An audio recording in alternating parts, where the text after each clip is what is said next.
Good morning, everybody. Welcome back to the channel. So we've got L2 number 1 in the shop this morning. Got here early, got it pulled in.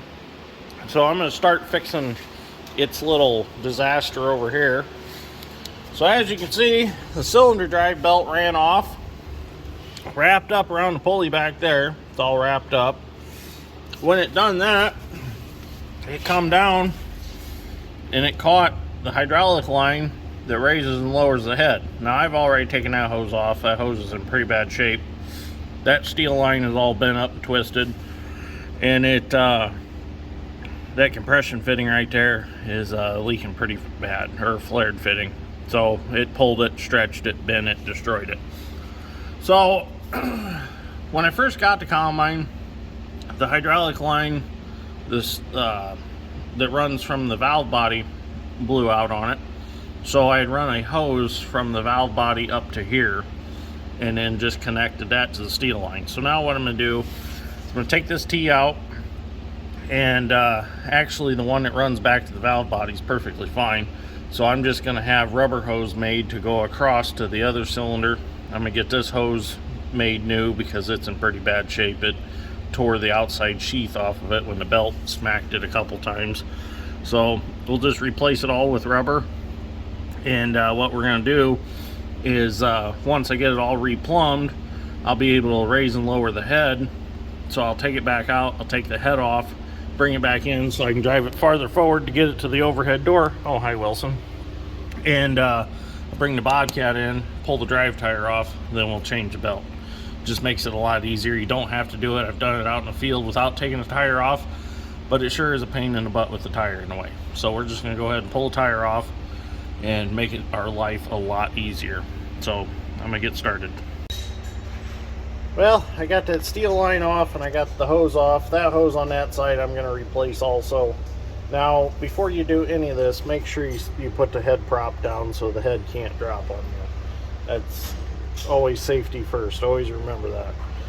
So now we're going to take the steel line, we'll take it to Napa, we'll just get that all replaced with a rubber hose. I'll just zip tie it up across there and just get it extra long with proper fitting on it. Just bring it around down to the cylinder and not even have the extra fittings down there, just one continuous hose over to that side. So I had a viewer asking me how you get to your Thrasher rattle chain. Right here is the end of the Thrasher rattle chain. Here's the drive for it. So there's just two bolts, one here, and then that cover sits on a peg on each side where the hole's bigger here, and then it slides over it. Just take that off, take the chain off, run the rattle chain around until you find your splicers. Take your splicers out. You can either splice your new rattle chain on your old one and pull it through, or you can thread a rope through, tie it onto your new rattle chain and pull it through. Now it's extremely important that you get, well, this decal's wore off here, but it's extremely important that you get the rattle chains in the right direction of travel so that they work like they're supposed to. But it's pretty easy. That cover is for your separator rattle, which it's right above the front axle.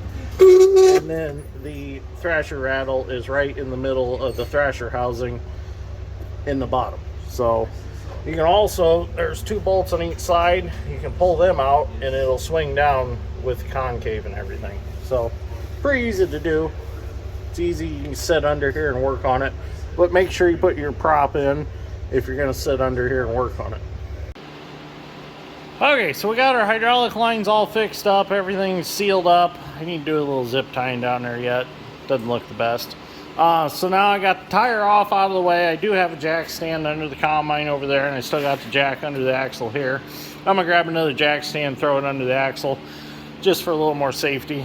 But that jack stand would be plenty if it did fall, but you know, a little peace of mind to have another one under there. So now what we're gonna do, I'm going to take this cover off, I'm going to take the chain off that changes the cylinder speed, get that out of the way, take this half of the pulley off, get the big belt out of there and out of the way, and then I'll get that cylinder belt back there. Well, I'll get the old one unwrapped out of there now that I can work, because it's kind of pulled down in there and it's kind of a disaster. So we'll get all that cleaned up. And I did find I think the bushing is pretty wore on this cylinder belt tensioner. It looks a little messed up, so I think that might be the problem. And we'll look at that and see if we can fix that, and then we'll send her back to the field. Well, we got that cover off out of the way, and conveniently the splicer link is right here, so we'll go ahead and take that out. Got my pocket screwdriver from Pete, handy thing. Well, maybe the splicer will come apart. There we go. Well, thought so. So we're down to 74 acres. So I want to get this tore apart, get it as quickly as I can, so we can get her back out to the field. My goal was today, and I don't know if I'm going to reach my goal. Uh-oh. I lost my little piece. I got another one here somewhere. But my goal was to try to get all 3 combines, well, the case one and the 2 Gleaners out in the field, and get a video of them together, all run at the same time. But I don't know if that's going to happen.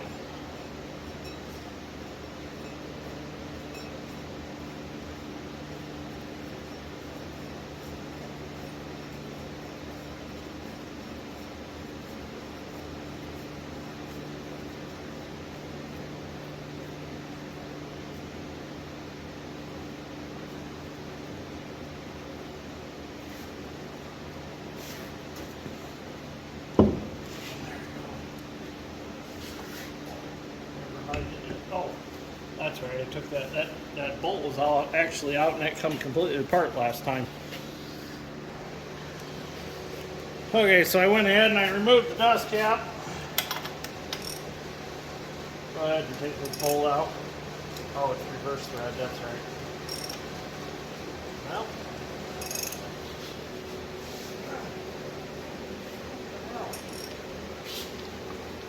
There it goes.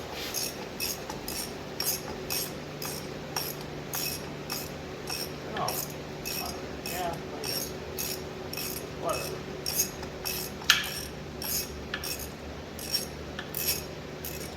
Now, I don't know if this is the right way to do this, but it works the best for me, it seems like.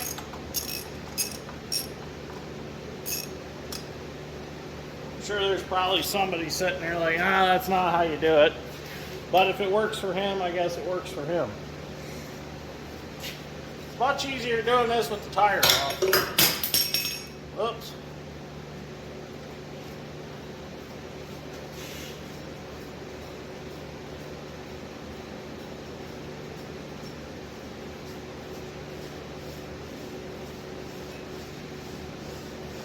I did this out in the field once and it kind of sucked.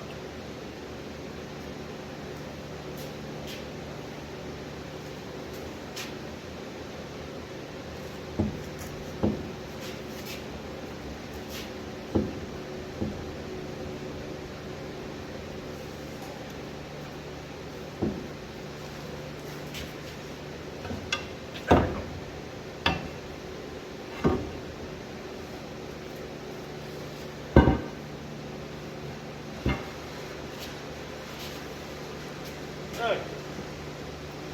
That melts out of the way. Now, I've already unwrapped the junk one. Here it is. It's pretty tore up. Okay, so that's out of there. Might pull that out and re-grease that back bearing while I'm here. So, a friend of mine stopped by and we started talking. I got a little behind in video because I was working while we were talking and stuff. So I got it all put back together other than putting a tire on it and readjusting my concave setting. I forgot that when all this had happened that the combine was basically, or the cylinder was basically plugged up, because when the belt came off, naturally it was full running at 4.5 miles an hour. So everything just come to a stop. So I had to get my special Gleaner unplugging tool out that is just a disc axle, an old one that I had, and I welded some square tube on it at the ends to create a wrench that fits into the cast iron pulley on the side. So I adjusted the concave way up, or the cylinder away from the concave quite a bit, and I was able to turn it with my wrench. And I have another bar here somewhere that I have a pipe welded on that slips over the feeder beater fingers, and I can turn that backwards with that, and I got everything out of it, and got it unplugged, got the belts put back on, got everything put back together, and run it, and everything seems fine. So I straightened out the tensioner arm.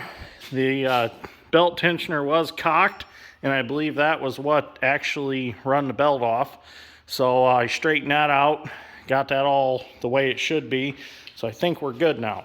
So I'm gonna go ahead and readjust that, get the Bobcat, get the wheel back on, get the corn head back on. We're gonna head to the field and pick some corn with it. So hopefully we'll knock out a lot of the 74 acres today, and we'll be done before Thanksgiving. Fingers crossed.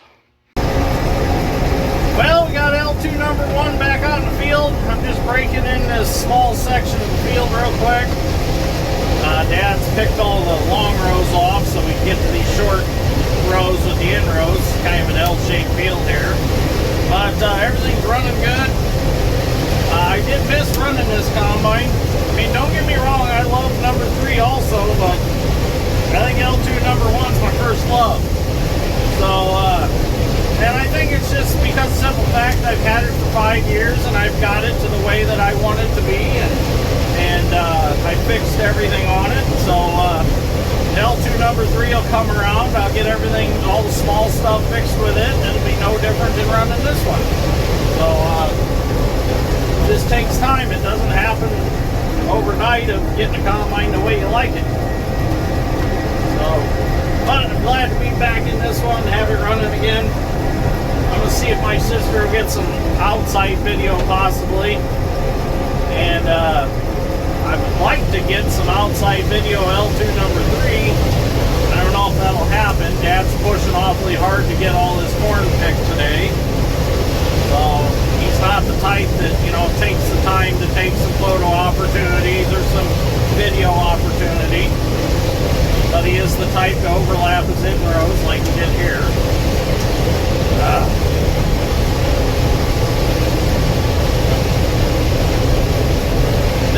This corn must have a lot of tar spot in it, because you can see how stringy the leaves are crumbling up. That tar spot causes that. So that's a whole new thing we got to deal with now from now on, is tar spot.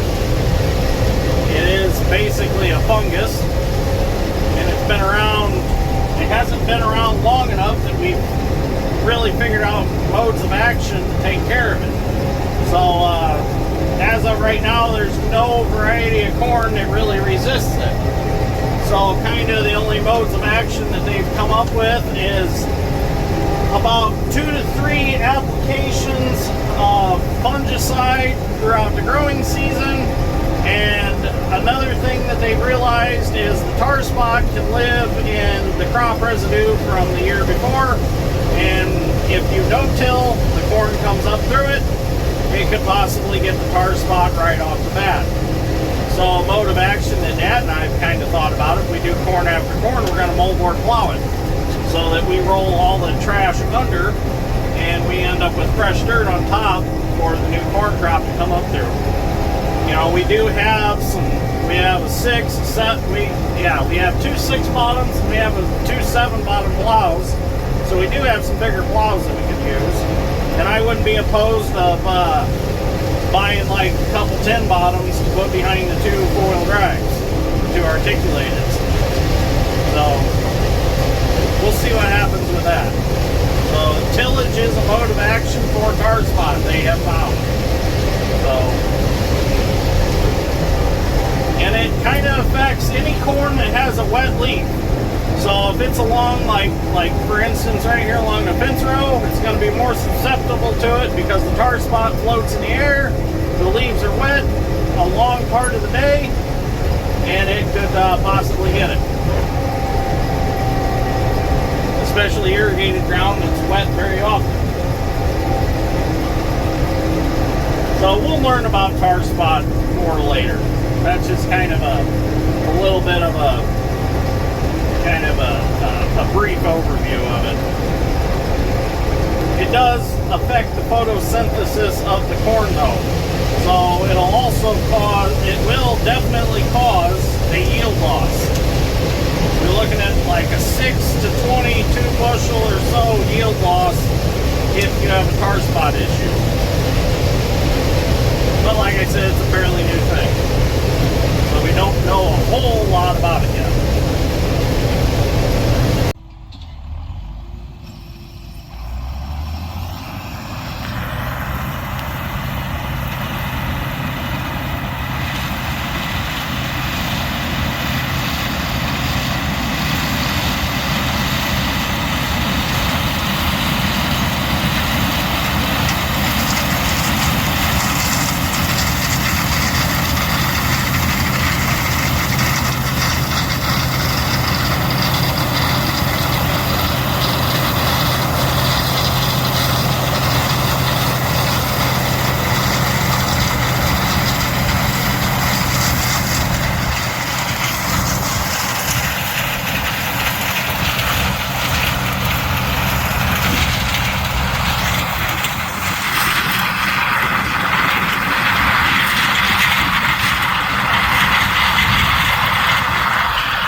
at least we got some good video of them. So I got Dad to participate, brought the 1660 over to this side of the field, and he made a round 2 on video, so happy about that. So anyways, we're going to finish picking this off. We got to go get a beaver dam out of the culvert for the county, and then after that we're going to go move to our second to the last farm, get that picked off, or try to get some of that picked off tonight. We'll probably finish corn tomorrow the way it looks. So we'll be closer to the elevator on the last farm, so we'll be able to turn and burn, get the loads hauled in, and that'll speed things up a lot faster. So still got to get some ear corn picked yet. That's maybe this weekend we'll do that. So pretty excited about that. Use the old 620 and my new idea ear corn picker, my flare box wagon. So anyways, it's a little thin on this side of the farm. It's pretty high sand right here, and I think it just got too hot and dry this summer. So anyways, thank you for watching. I greatly appreciate it. We will see you all in the next one.